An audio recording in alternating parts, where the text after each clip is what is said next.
இப்போ நம்ம வீட்டில் ஏதாவது ஒரு காசு கிடைச்சி ஒரு இன்சென்டிவ் கிடைச்சி காசு எடுத்துட்டு வர்றார் வீட்டுக்கு வந்து சொல்றாரு, இவ்வளோ காசு கிடைச்சிருக்கு, நாம இன்னைக்கு எல்லாருமே கோயிலுக்கு போகலாம். அம்மா சொல்றாங்க கோயிலுக்கு வேணா பொருட்காட்சிக்கு போகலாம். பையன் சொல்றான் சினிமாவுக்கு போகலாம். பொண்ணு சொல்றா ஷாப்பிங்க்கு போகலாம். கடைசியா 4 பேரும் எங்கேயும் போகல. இந்த 4 பேருக்கும் எந்த விஷயம் தெரியல தெரியுமா? நான் மறுபடியும் சொல்கிறேன், காசு எடுத்துட்டு வீட்டுக்கு வர்றார் தலைவர், கோயிலுக்கு போலாங்கிறார். அம்மா வேற இடம் சொல்லுது, பையன் வேற இடம் சொல்றான், பாப்பா வேற இடம் சொல்லுது. 4 பேருக்கும் சண்டை வருது, முடிவாகல. அன்னைக்கு யாரும் எங்கேயும் போகல. இந்த 4 பேருக்கும் ஒரு விஷயம் தெரியல, என்ன தெரியுமா? இன்பம் என்பது கோவிலிலோ பொருட்காட்சியிலோ ஷாப்பிங்லயோ இல்ல, சேர்ந்து இருப்பதில் தான் இருக்கிறது என்பதனை 4 பேருக்கு தெரியாது.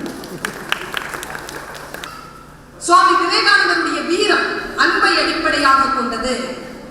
அன்பை அடிப்படையாக கொண்ட மனம் நிச்சயமாக ஜெயிக்கிறது. நாம